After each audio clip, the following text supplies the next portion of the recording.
नमस्कार, मारू राजस्थान में आपका बहुत बहुत स्वागत। मैं हूं आपके साथ मनोराज सक्सेना। शुरुआत कर रहे हैं इस वक्त की बहुत बड़ी खबर के साथ। अजमेर साजिश मामले में बड़ा अपडेट सामने आया है। एक नहीं दो मालगाड़ी को डिरेल करने की कोशिश की गई थी। लवाना गांव के पास 1 किलोमीटर पर 2 ब्लॉक रखे थे। स्टेशन की अप एंड डाउन ट्रैक पर ब्लॉक रखे गए थे। दोनों ही ट्रेन सीमेंट के ब्लॉक को तोड़ते हुए निकल गई थी। 10 मिनट के अंदर ही हादसे हुए थे। गनीमत रही कि दोनों ट्रेनें सुरक्षित रही हैं। पहले आपको बता दें, एक मालगाड़ी निकली, फिर दूसरी मालगाड़ी निकली और पिलर पर यह हादसा हुआ। अब तक एसआईटी को किसी तरह की कामयाबी नहीं मिली है। मोबाइल लोकेशन के साथ ही ग्रामीणों से पूछताछ कर जांच लगातार आगे बढ़ा रही है पुलिस। आपके सामने 2 तस्वीरें हैं। ये वही मालगाड़ी है जिससे ब्लॉक टकराया। सीमेंट के ब्लॉक से टकराते हुए मालगाड़ी आगे निकल गई। इंजन के टकराने से देखिए ब्लॉक किस तरीके से टूटकर बिखर गए, वो भी तस्वीर आपको दिखा रहे हैं। तो यहां पर एक बड़ी साजिश का बड़ा अपडेट ये कि एक नहीं 2 मालगाड़ी को डिरेल करने की कोशिश की थी। लवाना गांव के पास 1 किलोमीटर पर 2 ब्लॉक रखे गए थे। स्टेशन की अप एंड डाउन ट्रैक पर ब्लॉक रखे गए थे। दोनों ही ट्रेन सीमेंट के ब्लॉक को तोड़ते हुए निकल गई और ये जो खेल हुआ है 10 मिनट के अंदर ही हुआ है। गनीमत रही कि दोनों ट्रेनें सुरक्षित थीं। मालगाड़ी को कौन निशाना बना रहा था? एक नहीं 2 मालगाड़ी को निशाना बनाया गया है और दोनों ही ट्रेनें इन ब्लॉक्स को तोड़ते हुए आगे निकली हैं। 10 मिनट के अंदर ये 2 हादसे हुए हैं। गनीमत रही कि बहुत बड़ा हादसा नहीं हुआ, जान माल का नुकसान नहीं हुआ। अशोक हमारे संवाददाता इस खबर पर ज्यादा जानकारी के साथ जुड़ गए। अशोक, 10 मिनट के अंदर 2 हादसे, यानी कुल मिलाकर 2 गाड़ियां निशाने पर थी।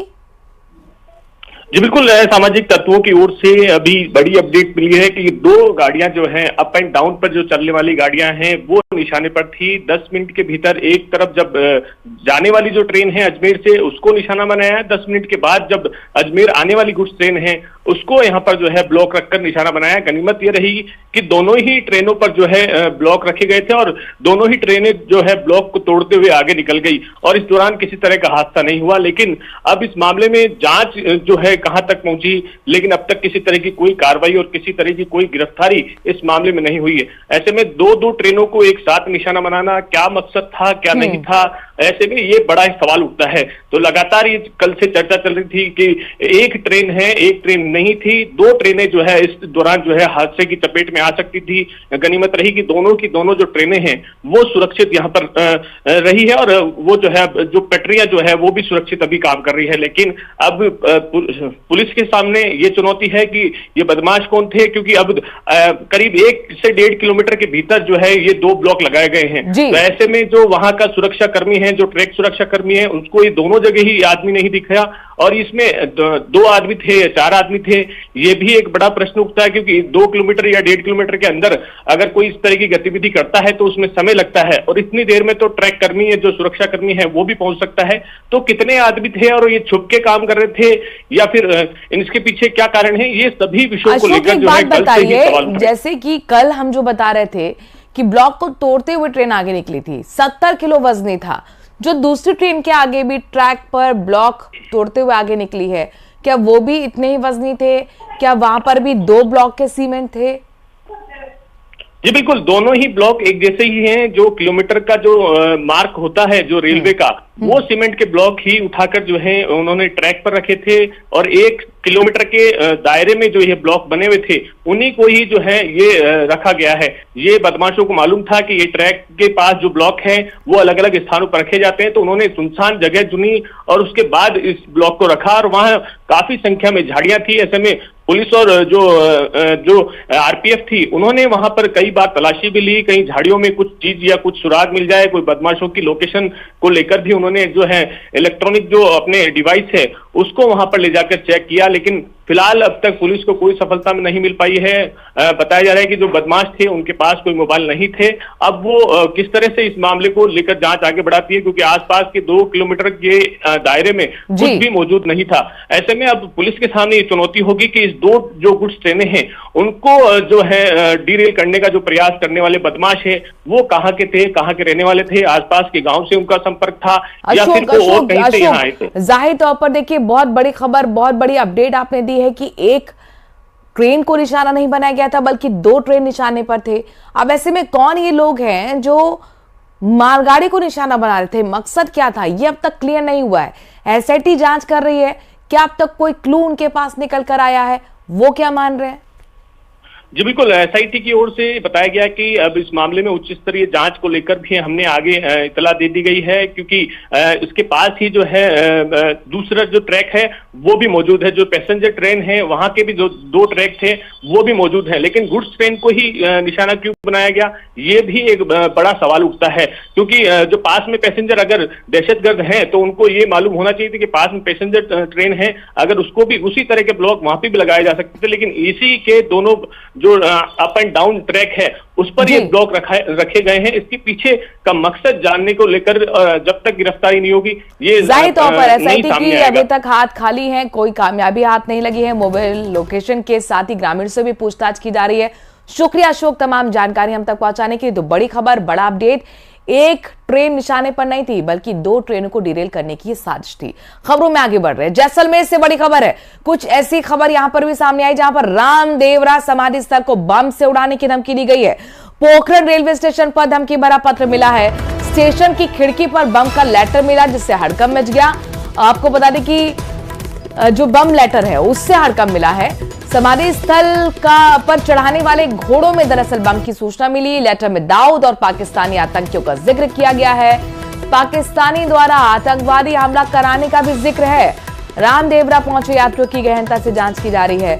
समाधि स्थल के अंदर सभी जो घोड़े थे उन्हें बाहर निकलवाया गया। पोखरण और रामदेवरा रेलवे स्टेशन पर सर्च ऑपरेशन कल रात से चल रहा है, वो तस्वीरें भी आपको हम दिखा रहे हैं। इसके साथ साथ रामदेवरा मेला परिसर में भी पुलिस और सुरक्षा एजेंसी अलर्ट मोड पर हैं। बीडीएस, एटीएस सुरक्षा व्यवस्था रामदेवरा परखने के लिए पहुंच चुकी हैं। कई सुरक्षा एजेंसियां अलर्ट मोड पर हैं। पुलिस प्रशासन खुद मौके पर जाकर मुआयना कर रहा है। इसके साथ साथ सर्च ऑपरेशन भी रेलवे स्टेशन पर चलाया गया है, क्योंकि पोखरण रेलवे स्टेशन पर ही लेटर मिला था, धमकी भरा लेटर, जिसमें रामदेवरा स्थल को उड़ाने की धमकी दी गई थी। बड़ी खबर आ रही है जहां पर जम्मू कश्मीर में चुनाव की कमान राजस्थान पुलिस संभालेगी। चुनाव संपन्न होने तक राजस्थान पुलिस सुरक्षा व्यवस्था को संभालेगी। आरएसी के 12 कंपनियों को जम्मू के लिए रवाना किया गया है। आरएसी के 1000 से ज्यादा जवान जम्मू कश्मीर में ड्यूटी देंगे। जम्मू में 18 सितंबर को पहला चरण का चुनाव होना है। 1 अक्टूबर तक चुनाव संपन्न होने तक आरएसी के जवान वहां पर तैनात रहेंगे। तो आपको बता दें कि जम्मू कश्मीर में चुनाव होने हैं और उसके मद्देनजर जयपुर से बड़ी खबर ये कि चुनाव संपन्न होने तक राजस्थान पुलिस सुरक्षा व्यवस्था संभालेगी, यानी कि चुनाव की कमान राजस्थान पुलिस के हाथ में लगेगी। 12 कंपनियां आरएसी की हैं जो जम्मू के लिए रवाना हो रही है। और अब आपको ले चलते हैं हिमाचल के शिमला, जहां पर संजौली मस्जिद के खिलाफ प्रदर्शन से पहले ही वहां की पुलिस अलर्ट मोड पर आ गई है। प्रदर्शन से पहले पुलिस ने फ्लैग मार्च निकाला। संजौली चौक से टली टनल तक हथियार बंद पुलिस वालों ने फ्लैग मार्च किया। इस बीच खबर है कि आज 11 बजे संजौली में हिंदू संगठन का एक बड़ा आंदोलन भी होना है। इसी को देखते हुए पुलिस वालों ने फ्लैग मार्च निकाला है। साथ ही संजौली में भारतीय नागरिक सुरक्षा संहिता की धारा 163 भी लागू कर दी गई है। इसके तहत 5 से ज्यादा लोगों के इकट्ठा होने पर प्रतिबंध रहेगा। यह आदेश आज रात 12 बजे तक रहेगा।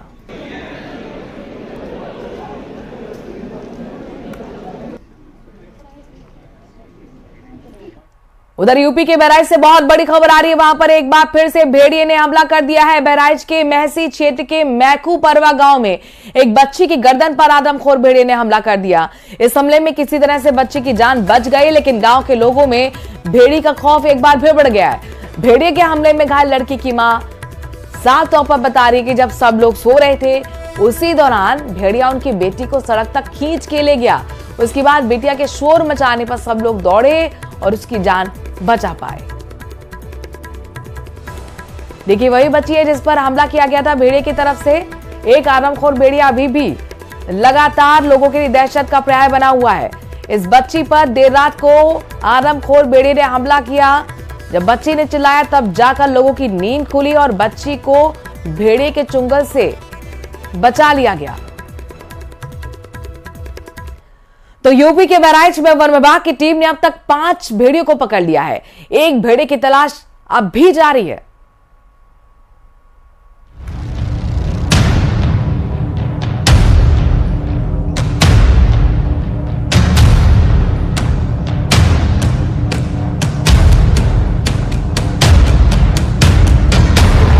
शिकंजे में बहराइच का एक और शैतान। 1 लाख से ज्यादा लोग इस भेड़िए की वजह से दहशत में थे और आखिरकार ये भेड़िया पकड़ लिया गया है। वन विभाग के ट्रैप में फंसा 5वां आदमखोर। ये हमारी बहुत बड़ी कामयाबी है। ये हमने 5वां भेड़िया पकड़ा है। लोगों की मदद से पकड़ा गया 5वां भेड़िया।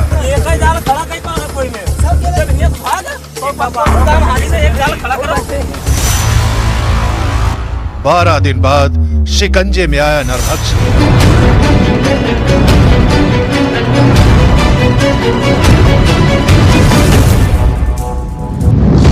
अब 6ठे भेड़िए की तलाश में वन विभाग। बहराइच में दहशत का सबब बन चुके गैंग्स ऑफ भेड़िया का एक और शैतान वन विभाग के शिकंजे में आ गया है।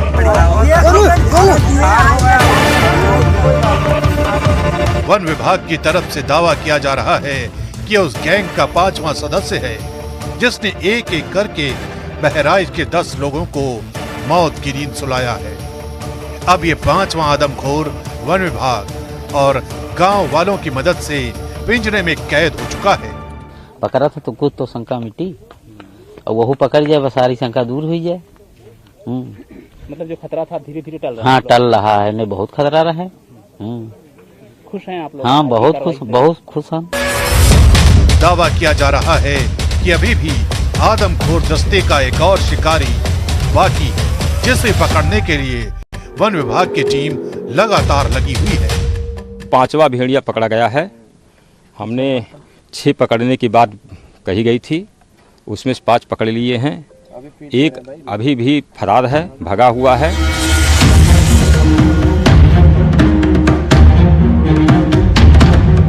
बीते 2 महीने से बहराइच में इन भेड़ियों की वजह से ऐसी दहशत है कि लोगों का घरों से निकलना दूभर हो चुका है। इन्हीं खूंखार भेड़ियों की वजह से बहराइच के कई परिवारों में मातम पसर गया। पूरे सिस्टम के लिए चुनौती बन चुके इन्हीं आदमखोरों को शिकंजे में कसने के लिए वन विभाग और गांव वालों ने जगह जगह ट्रैप लगा रखे हैं। लेकिन शातिर भेड़िए बार बार चकमा देकर शिकार को अंजाम देते रहे। लेकिन 28 अगस्त के बाद अब वन विभाग के पिंजरे में एक और नरभक्षी को पकड़ा जा चुका है। लेकिन ये भेड़िए असल में कितने शातिर हो चुके हैं, इसे वन विभाग के अधिकारी के इस बयान से समझा जा सकता है। ये हमारी बहुत बड़ी कामयाबी है जी।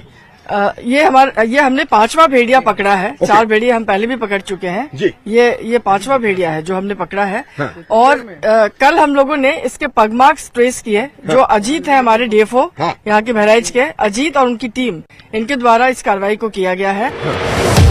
यही वजह है कि वन विभाग की टीम जल्द से जल्द उस छठे दरिंदे को पकड़ना चाहती है जो अभी भी जंगलों में छिपा हुआ है। राहुल के सिखों पर दिए बयान पर बवाल मचा हुआ है। बीजेपी पूरी तरह से राहुल के बयान के खिलाफ है। राहुल गांधी ने अमेरिका के वॉशिंगटन डीसी में एक कार्यक्रम में कहा था कि एक सिख होने के नाते क्या उन्हें भारत में अपनी पगड़ी और कड़ा पहनने की अनुमति मिलेगी। अब राहुल के बयान का खालिस्तानी संगठन एसएफजे यानी कि सिख फॉर जस्टिस ने समर्थन किया है। एसएफजे ने यह दावा भी किया कि राहुल गांधी के कार्यक्रम में कई खालिस्तानी समर्थक भी मौजूद थे।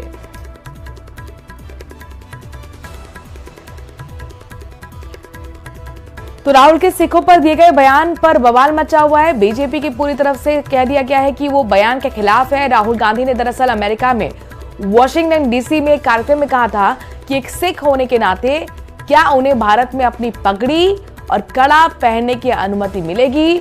अब राहुल के बयान का खालिस्तानी संगठन एसएफजे यानी कि सिख फॉर जस्टिस ने समर्थन किया है। एसएफजे ने दावा भी किया है कि राहुल गांधी के कार्यक्रम में कई खालिस्तानी समर्थक भी मौजूद थे। तो राहुल के सिखों के पगड़ी और कड़े पर दिए गए बयान के बाद बीजेपी ने राहुल गांधी पर निशाना साधा है। बीजेपी ने कहा है कि राहुल के बयान को आतंकवादी संगठन समर्थन कर रहे हैं। जिस प्रकार से राहुल गांधी के सिख वाले बयान पर कि सिखों को गुरुद्वारे नहीं जाने दिया जाएगा, सिखों को कड़ा नहीं पहनने दिया जाएगा, सिखों को पगड़ी नहीं पहनने दी जाएगी, इसका तो कोई भी देश में समर्थन नहीं कर रहा। परंतु जो देश के बाहर प्रतिबंधित और आतंकी संगठन है वो राहुल गांधी का समर्थन कर रहे हैं और कांग्रेस पार्टी भी बेशर्मी से उनका समर्थन ले भी रही है। अमेरिका हो, कनाडा हो, बहुत ज्यादा वहां पे सिखों को एक बहुत बड़ा एजेंडा वहां पे खालिस्तान का चल रहा है, रेफरेंडम का चल रहा है,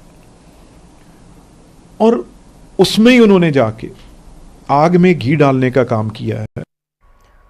उधर कांग्रेस ने दावा किया है कि बीजेपी ने राहुल गांधी का वीडियो काट छाट कर चलाया है और राहुल के बयान को सिखों से जबरन जोड़ दिया गया। यह बीजेपी का एजेंडा है कि सिर्फ राहुल गांधी पर हमला करो। राहुल गांधी के बयानों को आज तक काट छाट के चला रहे हैं, अपनी दुकान इसी तरह से कुछ बीजेपी के नेता चला रहे हैं। ये कब समझ में आएगा आपको कि राहुल गांधी के खिलाफ झूठ परोसने से, उनके खिलाफ नाहक आरोप लगाने से जनता नहीं खुश हो रही है। बीजेपी ने उसका एक वाक्य निकाला और उसको सिखों से जोड़ दिया। और they have only one agenda to target Rahul Gandhi. Let them do whatever they want. But people of Bharat is with Rahul Gandhi. Now country know about Rahul Gandhi, country know about BJP. खबरों में आगे बढ़ते हैं। Supreme court की guideline का खत्म होने के बाद भी पश्चिम बंगाल में जूनियर डॉक्टरों की हड़ताल जारी है। सुप्रीम कोर्ट ने प्रदर्शनकारी डॉक्टर्स से काम पर वापस लौटने का अनुरोध किया था, लेकिन डॉक्टर्स ने तय समय पर यानी कि डेडलाइन तक प्रदर्शन खत्म करने को राजी नहीं हुए और कोलकाता में स्वास्थ्य भवन के सामने बड़ी तादाद में जूनियर डॉक्टर्स अभी भी प्रदर्शन कर रहे हैं। पूरी रात डॉक्टर धरने पर बैठे रहे। इस बीच बड़ी खबर यह भी है कि डॉक्टर्स ने पश्चिम बंगाल की मुख्यमंत्री ममता बनर्जी से बात करने से इनकार भी कर दिया है। मुख्यमंत्री ममता ने डॉक्टरों को बातचीत करने के लिए आमंत्रित किया था।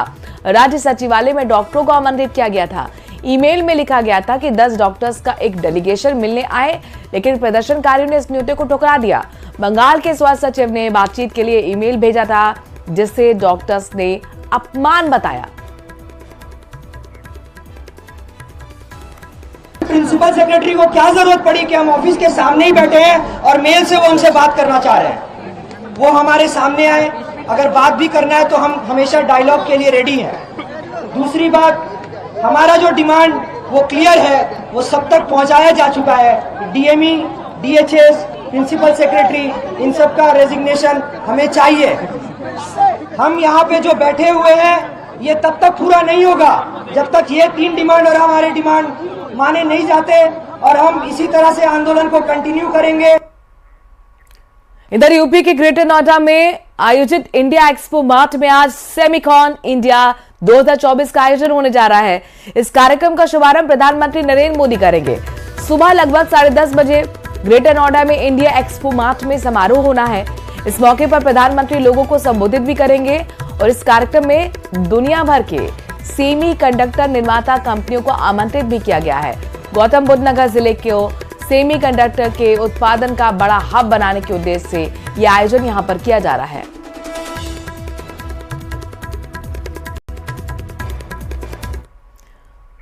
कृष्ण मंदिरों में राधा अष्टमी मनाई जा रही है। आराध्य देव गोविंद के दरबार में बधाइयां दी जा रही हैं।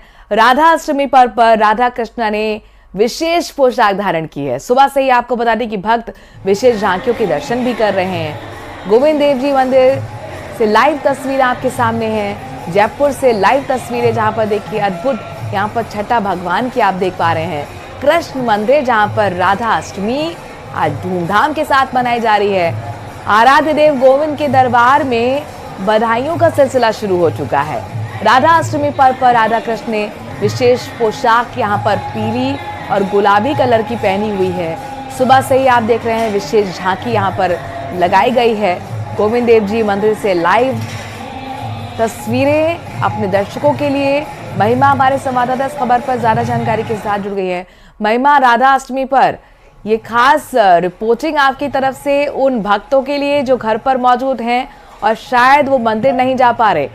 अद्भुत दृश्य और अद्भुत दर्शन यहाँ से हो रहे हैं, किस तरीके का माहौल?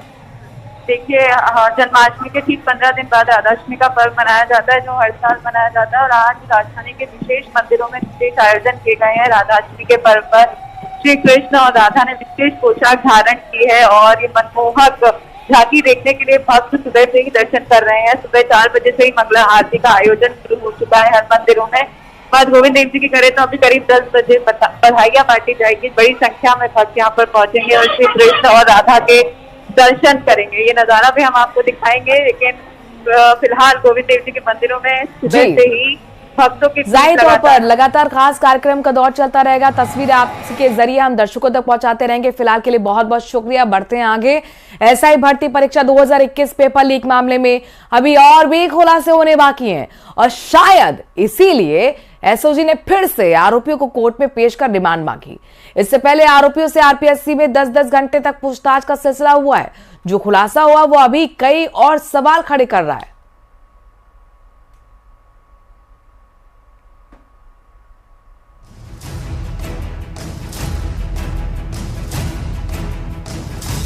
पेपर लीक के गुनहगार अभी और खोलेंगे राज। 3 दिन और सवालों के जवाब देगा बाबूलाल कटारा।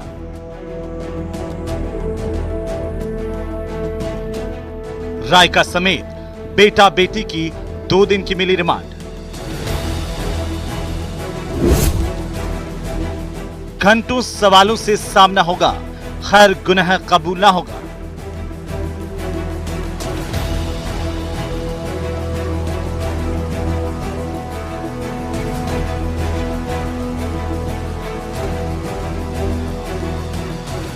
SOG ने बाबूलाल कटारा और रामूराम रायका समेत 10 ट्रेनी SI को SOG कोर्ट में पेश किया। कोर्ट में लाने के दौरान बड़ी संख्या में पुलिस का जाब्ता मौके पर सुरक्षा के लिए तैनात किया गया था। कोर्ट ने बाबूलाल कटारा को 3 दिन के रिमांड पर भेजने का आदेश दिया है। तो वहीं इसके साथ ही रामूराम रायका समेत उसके बेटे देवेश और शोभा के साथ आरोपी ट्रेनी SI मंजू, अविनाश, ब्रिजेंद्र, रितु, अनिल और अर्जुन को 2 दिन के रिमांड पर भेजा है। SOG ने आज बाबूलाल कटारा और रायका को अन्य मुलजमान के साथ कोर्ट में पेश किया था। इस बाबूलाल कटारा को 3 दिन का, बाकी सभी को 2 दिन का रिमांड दिया है और अभी इन्वेस्टिगेशन जारी है, तो उसके लिए कोर्ट ने सारा देखा है। उसके बाद में 3 दिन का रिमांड रायका के लिए और 2 दिन का रिमांड अन्य के लिए दिया। कई सारी दलीलें कोर्ट की SOG की तरफ से कोर्ट को दी गई, जिसमें कहा गया कि कल जब आरोपियों को RPSC के मुख्यालय ले जाया गया था तो वहां पर कुछ डॉक्यूमेंट्स SOG को मिले, उनकी तस्दीक करनी हमको बाकी है। आरोपियों को रिमांड पर लेने के बाद इन्हीं जो डॉक्यूमेंट जो RPSC के मुख्यालय से मिले हैं SOG को, उनकी तस्दीक की जाएगी, उनके बारे में पड़ताल, उनके बारे में पूछताछ की जाएगी। वहीं पर कुछ आरोपियों के बारे में ये भी कहा गया कि ये लोग जो हैं अभी तक अपना जो पता तक नहीं बता पा रहे हैं। तो ऐसे कई सारे, यानी कुल मिलाकर अभी और भी राजों से पर्दा उठना बाकी है। इसी के साथ मारू राजस्थान में आज के लिए इतना ही। आगे देखिए गोरबंद।